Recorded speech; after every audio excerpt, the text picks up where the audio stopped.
Vishal and Shalini, welcome to Paisa Vaisa. Thank you so much for doing this for our listeners. It's a pleasure being here. Great to have you.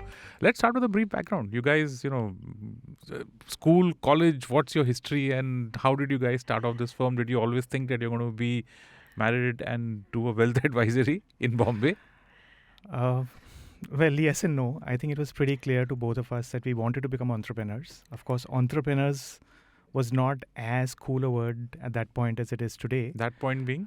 2003. Oh, 20 years almost. So it's almost 20 years. I used to have a lot of hair on my head at that point. Effectively, we went to college together.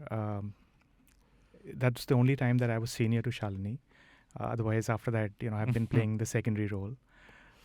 So we decided about a year after we sort of quit our corporate jobs that we needed to go out there and do something which is valuable because we continuously felt when we were working that there was always this client who was not the center of the process.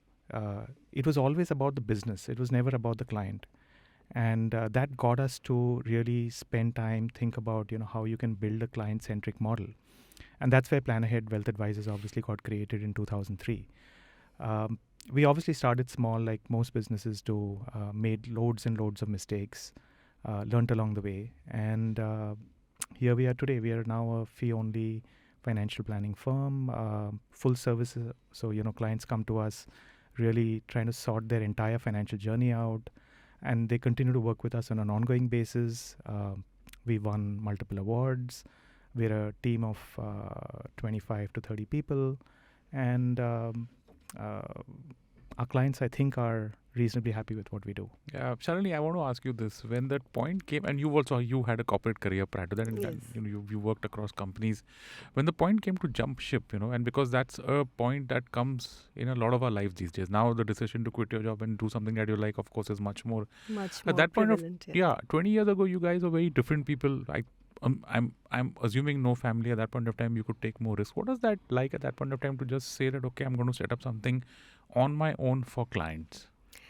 I think that journey started, or at least the thought process started a year before we took the plunge, and we kind of started cutting the cords of, the good corporate career and all the goodies that come with it. So started thinking of, making like some kind of a buffer or what you could fall back upon if once we took the plunge. So I think the seed was probably a year before we took that. So that kind of helped the thing. Obviously, the other thing that happened was that the way we kind of did it, there was no plan B. I think that helped us that we need to make a good success of what we started on. So during our book, this is what we spoke about, right? That when you guys took this decision at that point of time, you wish you had better advice. A lot of our listeners right now, I don't know, maybe some of them are actually contemplating that maybe it's time for me to start something on their own. What would be your advice to them today, with the backdrop of stuff that you didn't know 20 years ago? And now that you know a whole lot of and are actually delivering it to your client, what would you be telling them? I'm assuming, people in their late 20s, 30s or whatever age that they're also thinking. What would be, your advice in general? And Shalini, I want you to give something for women in specific who are at this point also. Vishal, first. Yeah, so I think, the first thing you have to be clear about is what is your end objective in your entrepreneurial journey? Are you out there saying that this is a bucket list item? I got to do it once because I don't want to reach 60 and then look back at my life and say, you know what, I regret I never became an entrepreneur. I think this is one of the largest regrets we see from people who are coming back to us in their 50s and saying, you know what, I didn't spend enough time with my family is sort of a pretty common thing. But the other thing which is very common is, I wish I had taken the plunge at some point. So what if I had failed?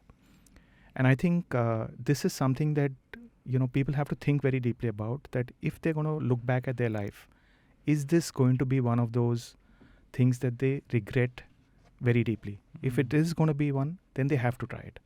Because you don't want to look back at your life and say, agle janam mein karenge. Mm-hmm. The second thing that is in there is whatever projections you make. As far as revenues are concerned, assume that they will be only half of whatever you have projected.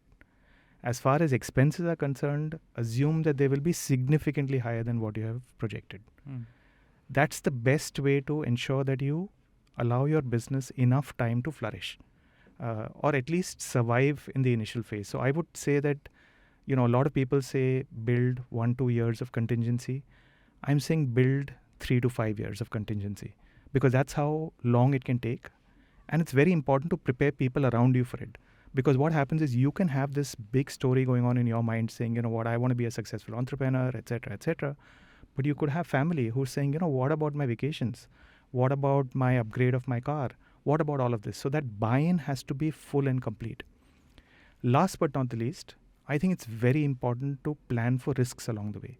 So the risks that we see is, health. What happens if your health goes bad? Do you have enough health insurance? Are you able to understand your investments right? Let's say, for example, you were using a PPF account. A PPF account is a great product, excellent solution. But if you want to be an entrepreneur soon, it doesn't work because you don't get access to the capital itself. So I think you have to be able to combine it all together in your mind. If you can't do it, as much as at this point you're trying to cost cut, go to a professional advisor. I think they will be able to add a lot of value, either out of their own experiences or just because they have dealt with so many other people going through the same decision. So one of the things that I'm kind of getting what you're saying is that don't be passionate, in the sense that don't take a decision in a hurry. You would rather that this person, whoever he or she is, works that much longer, slogs that much longer, gets a little bit more corpus. Maybe if, like you said, if he's planned for only 1 year of expenses, just work it out. Just go do your job, irrespective of how much you like it or you don't. Slog it out and just have a bigger corpus. That'll keep you safer. Did I get you right out there? Absolutely. In fact, you also need to scale down getting into this role. What we see very often is people out there saying, this is going to be my last trip where I can switch off. And therefore, let me go and do a European trip. I'm like, hello, can you just go a little slow? Can you just make it happen in such a way that you conserve that capital a little bit? You want time off, right? You want to spend time with family. You want to do all of that. Can you just go to Goa, have a good time, maybe spend a few more days as a result? But don't do this, this is my last thing in here. And blow up money. And blow up money in the process. Shalini, do you find a lot of women coming to you with this kind of a decision, or just to have a conversation with you saying that, and how is this decision different for women than it is for men? I think it's quite different for women. Many, we have a client now who, had given up, earlier thought that she's going to take a few years break when she had her first child, and the break extended for so many years, maybe 5-10 years now. At that point, that seemed important, but as the children grow up, and the couple becomes an empty nester. The husband has always had a career. Now he's like 20-30 years into his career. But here's where the wife gets an opportunity to, look up something that she was super interested in, something that she just broke off her professional career at. Now, whether it is something which is, again, going back to a job or going to an entrepreneurial venture, whatever that is, again, like Vishal said, that has to be thought through a little bit. The biggest point being the support from the family, because just because I have this idea or this super thought that, I need to go back and, get a job and all, it's not going to be that simple. So we help them visualize some of this. We have a client who's setting up a EdTech kind of venture at this point after a long career break. And it's been a couple of years that we've been discussing it, what kind of seed capital, what kind of support from the family, how will it change the family's finances, what trade-offs will happen in the couple of years where, or maybe 2, 3 or 4 years, like Vishal said, where, some more monies than what she expects will go into that venture and so on, who will be the partners, so many things. And that's where it's a little different because she's kind of stepping into something which she gave up. And things would have changed, right, in the couple of years, whether it's a couple of years or whether it's a decade or longer. So there's a lot of mental preparation along with the financial part. How did you figure this out? Because both of y'all were also at the same point. You would have needed to take a break. You've got 2 kids. Do you therefore advise your clients that, have a husband also who's in the business with you, or So again, how did that work for you in specific? specifically for me, I think I'm very, very fortunate to have a great support system, both with Vishal, of course, and then my in-laws and my parents. And yes, I've had my breaks because we have 2 children. But I think, being again fortunate enough to understand how this is affecting my finances and being able to communicate that to all people concerned. I think that's, so our conversation with clients, therefore, gains from my experience as well. Yeah. So, and, if you were to give the same advice to someone who's maybe a little bit younger, not had kids or probably not married, and who, I don't know, after 5 years of working, say she started a career at 25, at 30 now she just wants to jump ship. Would your advice be similar to what Vishal just said, which is that I have enough money? Would you add anything more because it's a woman? So again, no, not. I guess at an earlier stage, when you are possibly, either a young earner or you are a double income, no kids, you're newly married, and definitely something that you want to pursue, the advice would be similar to what Vishal did say. But I would possibly add in, sorry, one element which says that, think about this a little longer. For the male gender, it's a little easier. They're not thinking about breaks in career. For women, you have to think when you're stepping out to giving up a corporate career and maybe going into an entrepreneurial thing.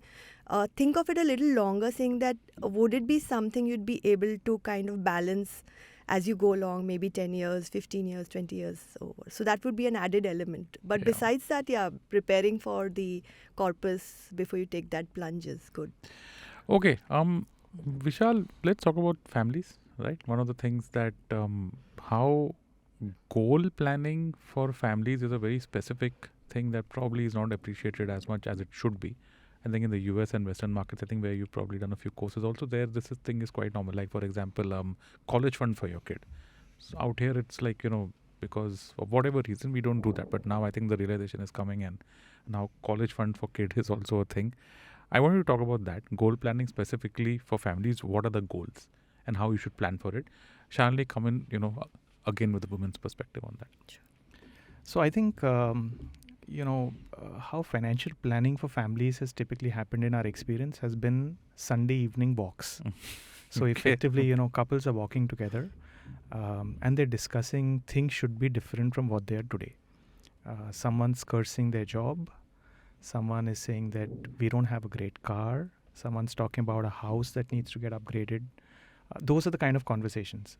And these are like 10, 15, 20, 30-minute conversations depending on the length of the walk and depending on till when the husband and the wife are having a pleasant conversation. The moment that pleasantness goes away, this conversation ends. I think I like where this is going, but please go on. Okay, sure. So what we've actually seen is that one of the biggest values of families talking together is that there are 2 individuals normally in a family, at least, who are taking money decisions. And there are influencers in that decision, which could be in the form of kids, parents, in-laws, etc. And therefore, family decisions are actually built not on one particular person taking a decision. It's a full ecosystem out there taking that decision. And the more you accept and understand that, the more likely that, first of all, you'll go in the right direction. Now, it's very hard to, get everyone involved in the process. But what you can definitely do is take the first step, ensure that at least the spouse and you are in it together. And very often, you find that the goals are actually common, but they're also very different. So, for example, the person who wants to retire saying that I want to retire at 40 is imagining retirement being at home where he's going to sit and read a book, have a beer. As long as beer on Sunday is beer on Sunday, it sounds good. But if you put out a sheet there saying, let's fill your sheet for the weekend retirement, let's assume that you spend an hour reading a book, etc. But imagine beer on Monday, beer on Tuesday, beer on Wednesday. It doesn't sound so good. And suddenly this couple now starts thinking about their retirement very differently, saying one of the things we need to solve for is money in retirement. The other thing that we need to solve for is the extra time in retirement and how are we going to deal with it.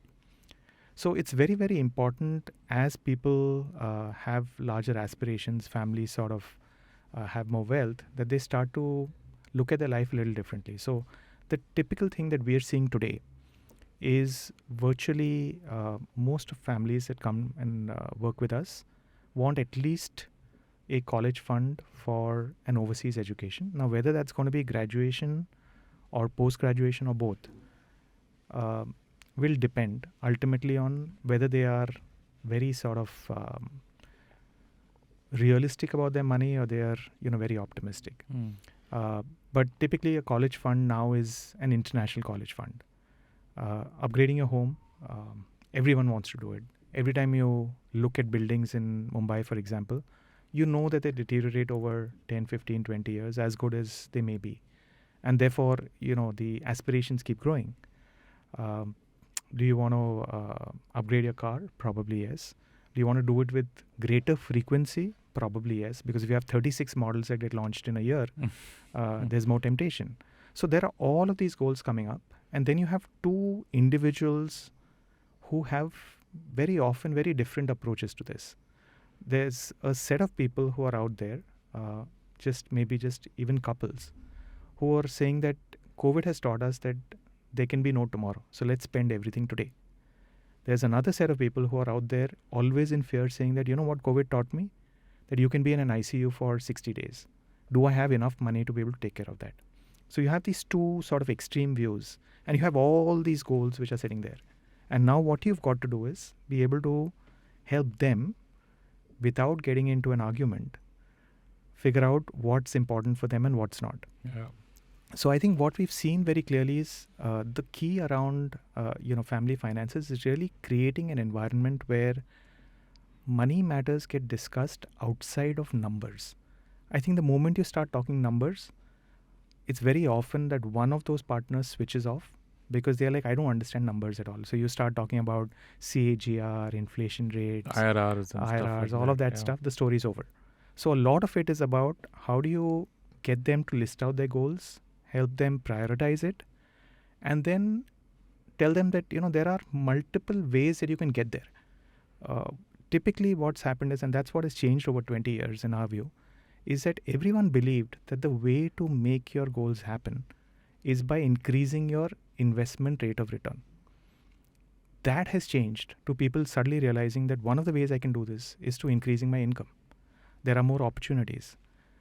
Maybe moonlighting is a very debatable area, but you can still upgrade skill and therefore upgrade income. Suddenly there's a set of people who've woken up to the fact that, expenses are in my control. As much as I feel like it is not, it actually is what I choose to do, especially on the discretionary side. I have a loan. Do I decide whether I want that loan to be paid off quicker? Do I want to refinance it because I can get a cheaper loan somewhere? I have lots of control elements and of course my financial goals. So I think that conversation now has become so much more structured. Sure. And because it's structured, both of them are probably at peace. Yeah. I'm just going to talk about a client family that I met last week. And it was very important because they're both very successful finance professionals. And they said, what has happened after you guys have come into our life? We've become much calmer about our money. And, it was a very deep statement because I think what happens is money creates a lot of anxiety. I missed out so many things. It creates regret, it creates fear, greed, all kinds of emotions. So if you can just get it to structure, sure, I think it's great. Yeah. Shalini, what are the kind of conversations that couples are having now as compared to when, say, you guys started off? How is it different? And how do you think it should evolve? I mean, of course, you've got the traditional mindset, which is that the man takes care of the money, the woman takes care of the house, etc., etc. I don't think that is a pretty healthy model in today's day and age. True. Especially after COVID, where, as we were, talking at that event, a lot of wives came to know that the house doesn't even have health insurance. True. Right? So let's talk about changing conversations between women and men or between couples over the years and how you see it going forward. So yeah, definitely. I would say that there has been a gradual change. Probably if you flash back to our probably first few years of conversations with clients, we had very few, even though at that point in time, because we did have some learning from the international side, we used to want, the women to participate in the planning process, the discussions like Vishal said on goals and so on. The participation has improved, increased now, I think, in the recent years. And with COVID, like everyone does realize, between friends, family, there have been cases where suddenly there has been a loss of a spouse, suddenly there has been health, which is kind of, really, changing the financial situation.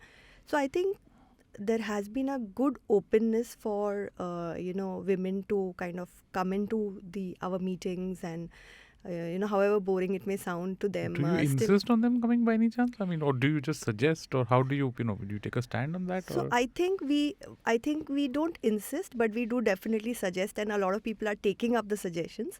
We do promise not to be boring and not number crunching and talking, that kind of thing. I think a lot of them are about thinking through some of the discussions that we are having.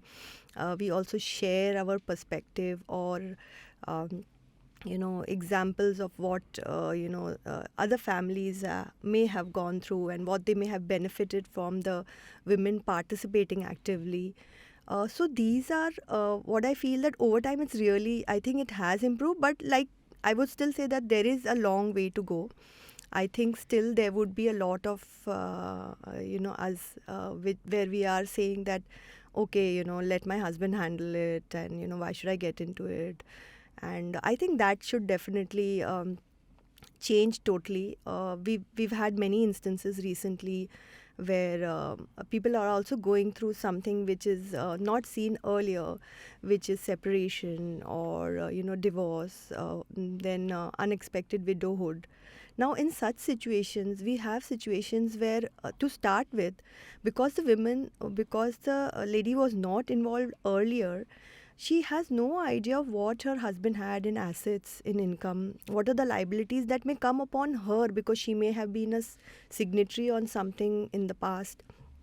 And suddenly she's faced with, an overwhelming situation like a divorce or widowhood, for that example, for that case. And suddenly she's overwhelmed. So let's take the example of being a widow. Suddenly there's so much overwhelm. There's everyone and friends and family giving you advice.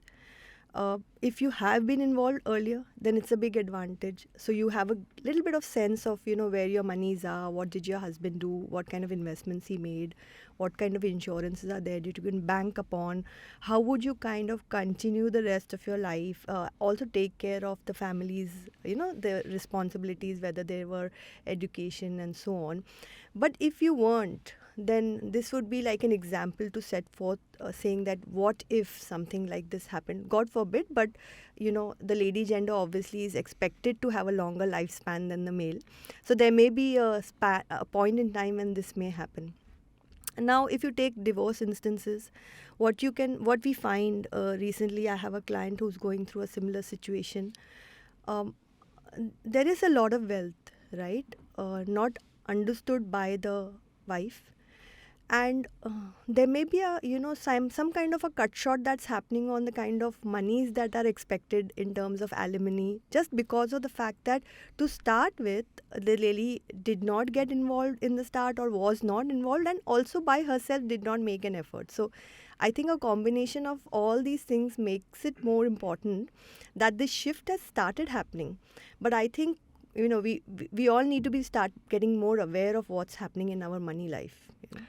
Folks, on that, we're going to take a small break. We're going to explore this point even further because there are a lot of points of time in a woman's life where these transitions happen. Shalini just spoke about divorce and widowhood, but there's more. When you get married, when you have a kid, we'll talk about all of that deeper. And of course, about, families and money right after this short break. Hey, it's been another great week on the IVM Podcast Network.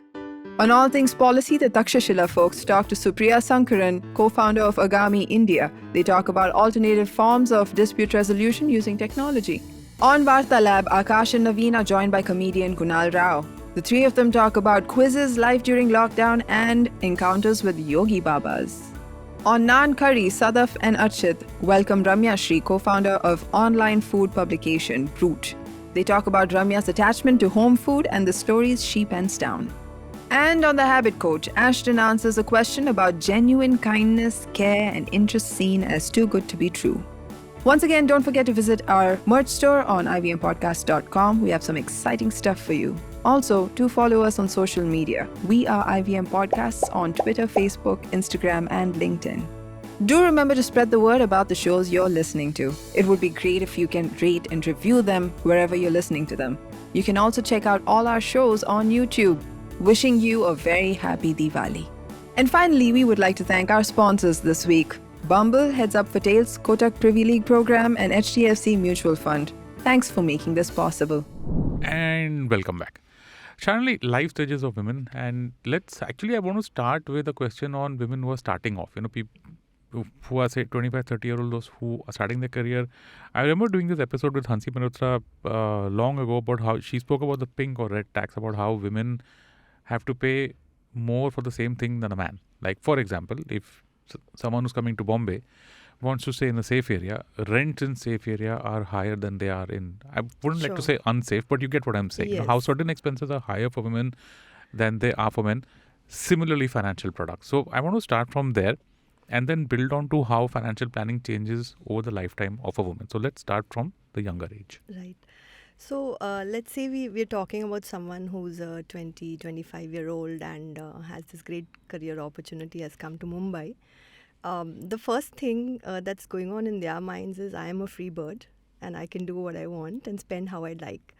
That's great, but I think somewhere down the line, the purpose of moving home and pursuing the career to have a better life needs to be kind of thought of and put in perspective, and therefore obviously finding priorities, like you said, very important to know that what is the kind of monies I'm going to spend, what are the finding out what are the better areas to live in, and possibly house help and so many other things. Rather than chasing the next purchase of a fancy bag or a Whatever it is. iPhone and stuff like that. So that's, I think, somewhere where the perspective lies. I think currently because of the life phase they are in, where essentially it's like no one needs to ask me anything, I don't need to answer to anyone in the face. The propensity to spend is very high, and so is also the need to save in that sense. Obviously the need to save concept doesn't come to mind till much later. So that is a feedback that we get with a lot of people who probably meet us in their 30s, saying that wish I'd met you 10 years younger. But on the other side, I do have a few clients who are like in the 25-year age group today. And they're doing fantabulously well in their careers. Okay, I mean, the one fact that is there is that they are from Mumbai, so to that extent, they do not have a big rent expense. But yeah, I mean, these are some things that, I think the planning process that works is that you need to be oriented to, for such a person, it is like I need to be oriented to why I need to save. Now, that could be a good, next level education or something that I'm aspiring for, like a better car in a few years, or, really actually even setting up a home in Mumbai after a few years. Now, Sure. if you have something that you aspire towards and make that as a kind of a goal or a target, that's kind of something that I think helps to channelize some of your savings and investments in that direction. Otherwise, the propensity to, spend would be obviously there. During the break, we spoke about how financial products are probably missold. Can you expand on that?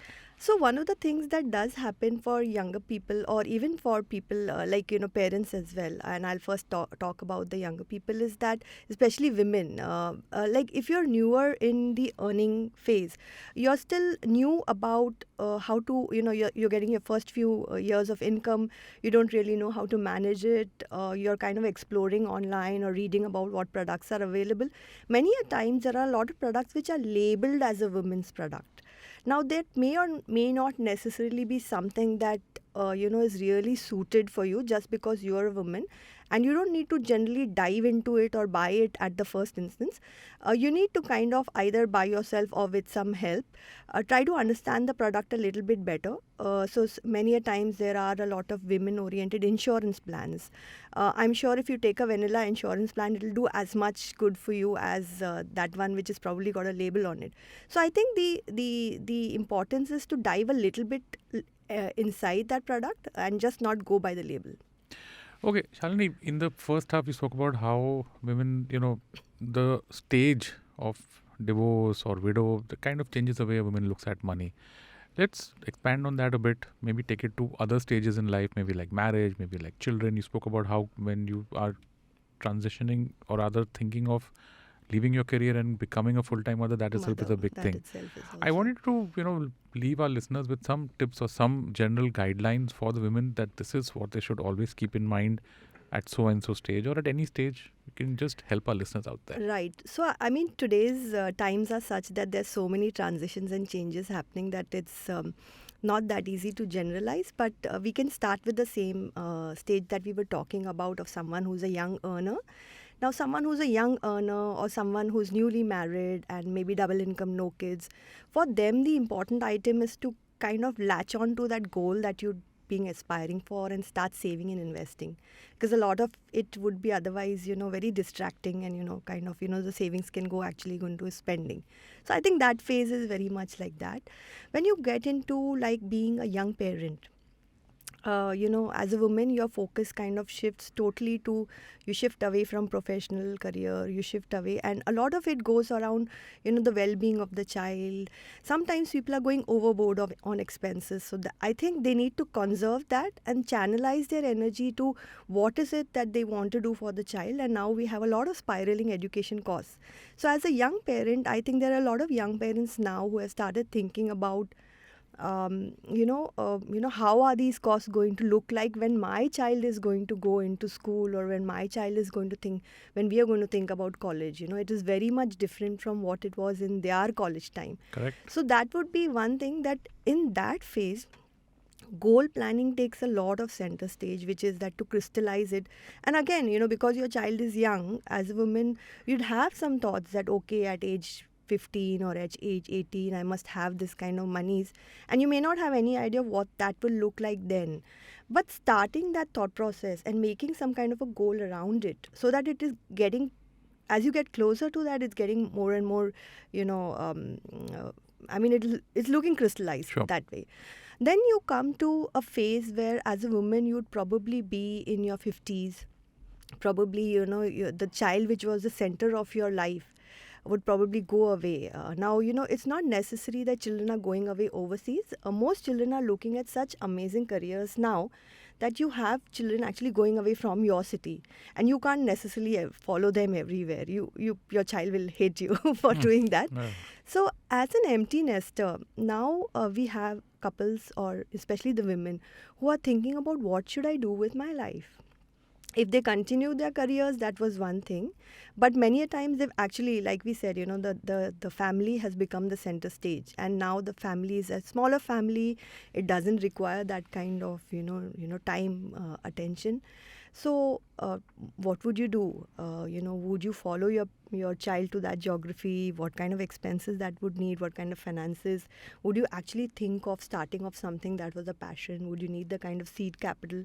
So some of this thinking it through is where that stage would be. Again, there would be goals, but they would be of a very different kind. Sure. And then you come to a stage where you're coming to like a near retiree or a pre-retiree stage. And here again, the one difference that can happen in a woman's life is that she could be alone in that stage, either a younger age group or an older age group. And again, the need to kind of, have some kind of a discussion either with friends and family when you're doing your own finances, even at a younger age. Or have, of course, with your spouse, have like a more deeper discussion, saying that how will this look like when both of us are together in retirement, or if one of us is not there. And I think women kind of have a little bit more, they're more perceptive at thinking this through. I think guys are more like the here and now is what usually I feel from experience. So I think these are some of the stages also that one can look at. Fantastic, folks. And if you're wondering why we're not mentioning about start this SIP or do that insurance or do this health insurance, remember Advisor Perspectives is about the emotional and the psychological aspects of managing your money and doing goal planning throughout your entire life. The rest of our Paisa Vaisa episodes, are about which product you should be looking at. We've done insurance, we've done, God knows how many on mutual funds and credit cards. So please listen to that. This series, like I said, once a month, last Monday of the month, is only about how to look at the bigger picture when it comes to your money. Of course, we would love to ask all our advisors about which SIP to start and which insurance to buy, but for that, you need to go and talk to them directly on their website. Vishal, let's look at a theoretical example where, someone comes to you over his lifetime. He's a 25-year-old, then he's a 35-year-old, then he's a 45-year-old. I mean, mostly, roughly what Shalini just said. How does your advice change over the years, to them regarding their money? And we figured out the goal side. Okay, but how does planning for money change as life changes? So I think the biggest changes happen in terms of the number of people who are involved in the decision. I think when you're younger, we've only seen two models actually work. One is my dad takes care of my money. I don't take care of it. So every decision that is spoken about, dad has to give a yes or a no.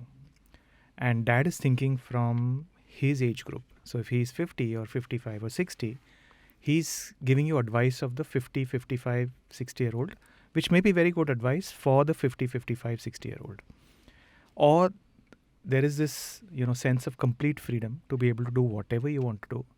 And therefore, you go out there and say that, anyway, I don't have any goals right now. So I can just spend, and whatever is left over, let me put that away. The one thing that everyone reminds him of, though, especially Jan, Feb, March, is tax saving. Yeah, that doesn't change. That doesn't change. And therefore, on Jan 1, after the hangover is done, the next thing that rings on your head is like tax saving time. So I think the, sitting down with even those people who are 25 and creating a list of possible goals is very empowering for them, because they're not able to think through saying that these are the goals that I could have at 25. Because if you go back and think about, their lives so far, very often, their goals have been, how do I get the maximum marks in college if you're bright? Otherwise, they're like, how do I get passing marks? So you have to sit down and say that, okay, so, could this be a goal of yours? Could you be thinking about being an entrepreneur in 3 years? Could you be thinking that you need to upgrade your skills because you're only a graduate and not a postgraduate? If you're in technology, you know that languages, skills get sort of defunct very often. Yeah. Now, one way to do it is say, my company will take care of it. Unfortunately, we don't think that's the right model. So you have to keep thinking yourself, saying that, if I'm a software guy and today I'm in Python, do I need to go to Flutter because that's the next phase that I need to go to? Sure. And therefore, if I need to do that, do I need to have money provisions made for that? What's this world tour all about, right? People come in and say, I love to travel. And I'm like, fantastic. So what are these travel about, right? Is it about 3-day breaks every quarter? Is it about like this big travel that you do where, you go and blow up all your money? What is it about? So I think as you sit down with them and list out those goals, sure, all of a sudden you start to see that they're suddenly saying that, actually I also have goals, which are beyond tax saving. Sure. Now, as you take that forward to the next phase. Let's say you move 10 years forward. Yeah, let's say you move 10 years forward. 35, you've got a wife, you've got a kid. I don't know about the house, but let's talk about that. Right. So in fact, I just want to talk about an intermediate phase, which we find is a very important phase that sometimes gets less attention, which is the about to be married or just married phase.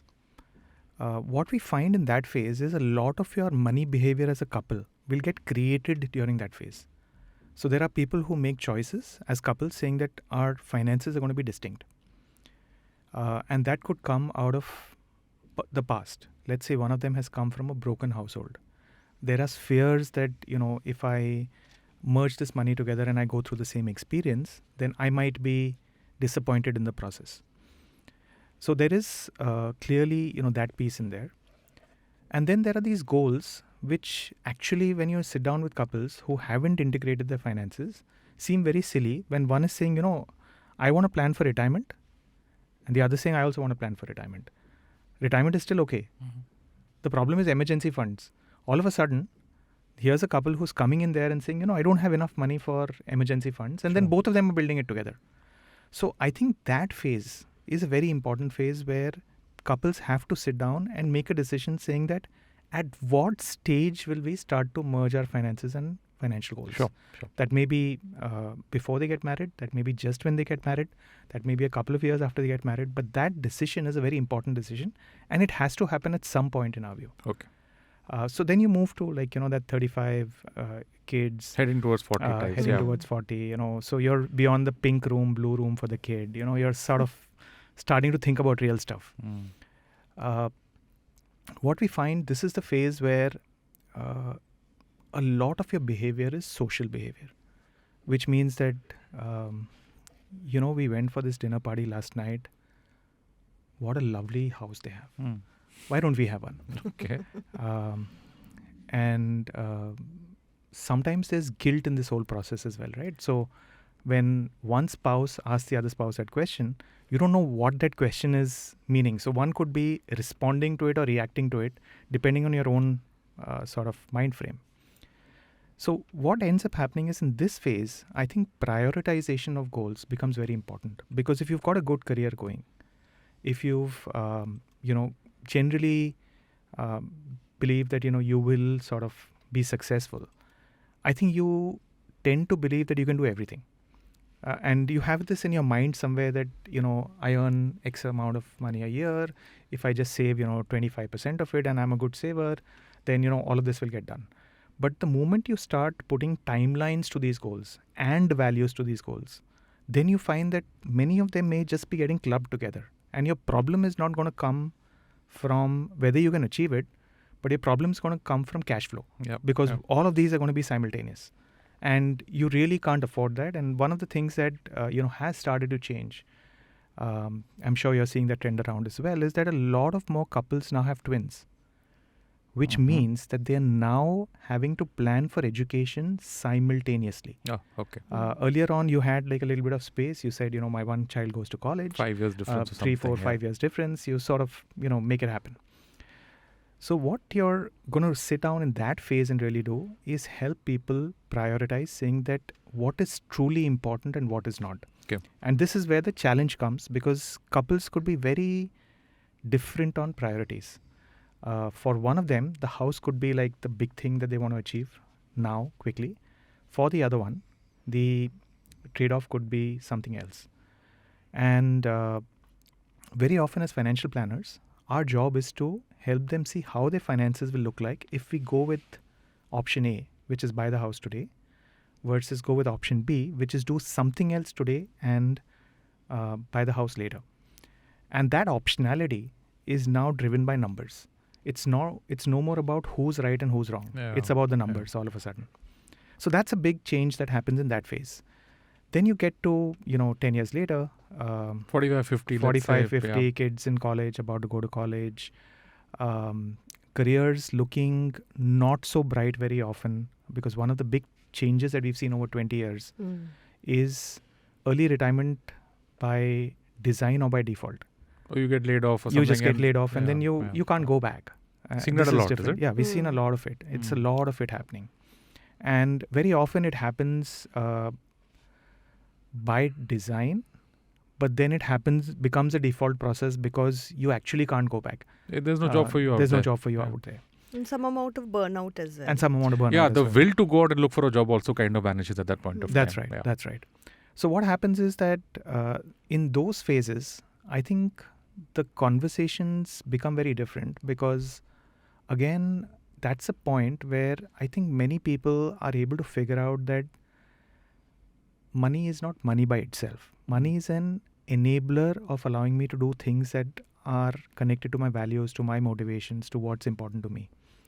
And therefore you make those choices very differently, because at some point you figure out that this rat race is a rat race and you make your decisions accordingly. If you're very passionate about something, which we don't find very commonly, interestingly, a lot of people talk about passion. the number of people who have a real passion in the world, in our view, is much smaller than the number of people who talk about it. Okay. So what ends up happening, therefore, is that you end up going there, connecting to your values. You end up figuring that, what's really important to me may be my health. What's really important to me maybe is, spending time with my parents because they're not getting younger. There's always this entrepreneurial sort of thing that I wanted to do. I just got to make it happen once.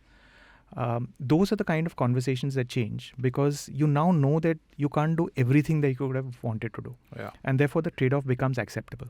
So those conversations are again very different, even though they're all goal conversations. Sure. And then of course the last phase, which I truly don't believe is the last phase, because what most of us believe is last phases are the shortest phases. Actually, your retirement phase is your longest phase, and therefore it requires the maximum planning. And because retirement is looked upon in our view as a very negative phase, people don't want to think hard about it. In those phases, the conversations are really about, how do I beat inflation? How do I get cash flow? How do I ensure that my assets that I own can actually get transferred to the children? My children are overseas. What are they going to do with this big fancy house in Chennai? They're not interested. interested. They're Absolutely. not interested. They're not interested. That's one of the biggest mismatches I've heard a lot of people talking about, that the previous generation has put everything into real estate and the current generation doesn't even know what to do with it. And they're like, usko bechte usko sort karte hi tumhara kafi time chala jata hai, which is a pain point for a lot of, I don't know whether that's your experience also. Yes, it definitely is. And if you have land on top of that, that is even more complex. Oh, that's a headache. An apartment building, you can still sort of figure it out. Maybe you can get friendly neighborhood help, etc. But otherwise, amazing. it's tough. And entire asset class attitudes have completely changed in 15-20 years. Yeah, I had this client who had inherited a piece of real estate in North India from the father. It's almost been 2 decades. Nothing has happened yet because he's here and the brother is overseas. Man. And they never kind of find the time to sync up and do this process. So at least this is where relations are cordial. Very Let's not talk about. Sorry, go on. Very cordial, but just that it's been 2 decades and it's not solved. So I'm just saying that asset is not really accessible. So I think, like Vishal said, in a certain point, probably after your 50s or 60s, you need to have this thought and discuss this with your family, saying that, how would you like this to pass on to you? Not how would I like it to pass on to folks, you. very important piece of advice there for my 50-year-olds who are as old as I am, that if you think that you've got a pot of, nice big real estate lined up out there for your kid to inherit, just talk to him about that. Sorry, Vishal, please continue. You were saying. Yeah, so I think the other thing in this particular phase, which is very, very critical, is managing your time, like I mentioned earlier. We find that a lot of people who are retired struggle through the entire process of having to sit at home for a long while. And therefore, if your health is good, I think it's a great choice to go out there and build a second career. And it can be a career that you build on your terms. It doesn't have to be a career that is built around, leave home at 7:30 in the morning, come back at 8 p.m. in the night, be available on weekends for calls, all of that stuff. You can build it out of your choice, because if you're well planned, you don't need the money. You need your time to be well invested. And I just want to, talk about one more trend that we think is sort of really becoming relevant as India's become wealthier, that as you start to realize that you have enough, and like I said, when you're 45, 50, you start thinking values a lot more deeply, saying that, how much is enough? That's the big question that everyone is always after. And once you know that you have enough, now you start thinking that India is such a disparate country in terms of wealth. It's such a disparate country in terms of education. It's such a disparate country in terms of so many social things.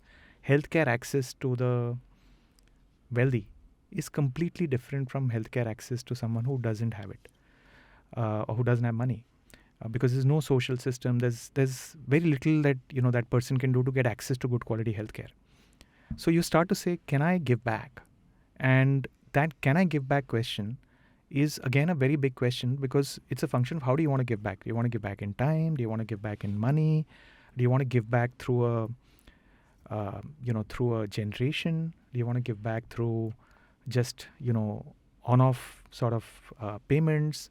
I think that's a completely different space. And I think that's the thing that's going to become much, much more prevalent. We're already seeing it happen at the absolute highest end of the wealth pyramid. But I think that's going to percolate down. Yeah, it Some does. of it has sort of got driven by religion traditionally. But I think there are now people who are asking, saying that, you know what, my life is wasted if I just come here and say, you know what, when I died, I had a fancy house, I had a fancy car, my kids went and studied overseas. I mean, I'm like, I don't think everyone's going to be Yeah. satisfied with that. So, folks, it's a very comprehensive answer, but it's very useful for you to figure out how all of this applies to you at your age or maybe at your parents' age. And this is going to help you a lot when maybe 5 years down the line, 10 years down the line, when you are thinking about your finances. But that is it, folks. That is a wrap on this episode of Paisa Vaisa. Like I said, Advisor Perspective series are long. They're deeper conversations about money and will help you plan better for your money and for your financial goals. So that's a wrap on this episode of Paisa Vaisa. My guests, Vishal and Shalini Dhawan of Plan Ahead Wealth Advisors. Vishal, Shalini, thank you so Thank much for you. taking the time out and coming and Thanks for sharing having your us. insights with our listeners. Thank you so much, Anupam. No material on the show should be considered as financial advice. The material on the show is for informational purposes only. Please consult a financial advisor before taking any investment decision.